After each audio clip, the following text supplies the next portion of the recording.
There's a new Netflix horror called Velvet Buzzsaw that's causing some serious buzz online. Pun very much intended. Starring Jake Gyllenhaal, the film is about an artist.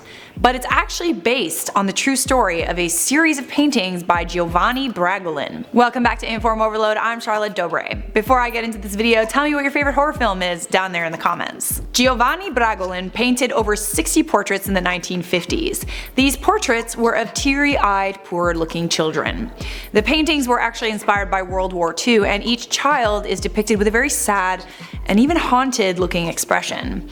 Even though the paintings were quite sad-looking, they are very famous both in Italy and in other areas. There were over 50,000 print copies sold in the UK. It's clear that these paintings had a profound effect on people who purchased them, who were still living in the aftermath of World War II.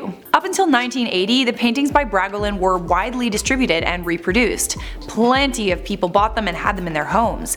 But then, reproductions of the paintings stopped. And this is apparently because the paintings started to be perceived as evil in nature. They have since been called the Crying Boy paintings, and they've been linked to a series of creepy events that took place in the 1980s. The paintings and their stories were documented by reporter David Clark in his article The Curse of the Crying Boy. The Sun also did a story on the paintings called Blazing Curse of the Crying Boy about a strange incident in Rotherham. Ron and May Hall lived in their Rotherham home for 27 years. They believed that a chip pan fire had been caused by their cursed painting that they had in their home. Strangely enough, the painting was completely untouched by the fire that totally destroyed the rest of their house. It had no soot on it, it didn't turn black from the flames. Imagine walking into your scorched house and seeing everything burnt to a crisp, except one painting. In the article written by The Sun, a fireman was quoted saying that no firefighter would dare bring a copy of the cursed painting into their homes. That quote was actually not entirely accurate. I mean, like, The Sun doesn't have the best reputation as a legitimate news source. That's no secret, but this quote seemed to be enough to scare the wits out of people and cause mass hysteria surrounding these paintings. After the first account, others came forward with their own stories and experiences after owning a Crying Boy painting. People reported feeling depressed, and also some experienced mysterious deaths.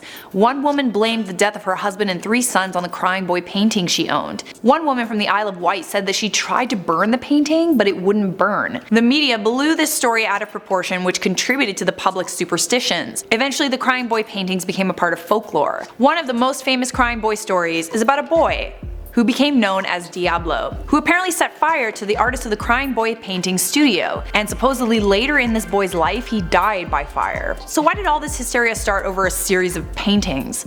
Well, according to Oxford University's Professor Diane Purkis, we are constantly probing everything we encounter for omens and possibilities. Usually things that are lucky partake the luck of the larger creature from which they came, like a rabbit's foot or the unusual 4-leaf clover. On the flip side, a painting of a crying boy is a reminder of someone who's clearly been unlucky. So the bad luck or curse kind of manifests in this way, or at least we think it does. Despite the fact that experts seem to have a rational explanation for these paintings, people are still terrified by them almost 40 years after the hysteria began. Some elderly people still own copies of the paintings as well as prints, and their grandchildren report being completely terrified by them. Do you think these paintings are really cursed, and if you don't, would you keep one in your house to test it? Let me know down there in those comments. For now, I'm going to respond to some comments from my last video, The Dark Truth About Peppa Pig. Toilet Diarrhea said, "You ruined my childhood." Sorry, but at least you spelled diarrhea right, good job. Tom No said, if kids watched I.O., they'd make potato noises. Kids do watch I.O., and I wish potatoes made noises. If they did, I would imagine it would be something like right? That's what I'm picturing. Fan Trash said, looks like someone is running out of ideas. Looks like someone is running out of insults. Arik said, Charlotte, I think that you should start introducing yourself with the actual way to pronounce your name, it'd be cool. So honestly, the only person that calls me by my real name is my mom, and whenever I hear Charlotte, it reminds me of when I was in trouble because I'd hear Charlotte, and I'd automatically think like, oh god, what did I do?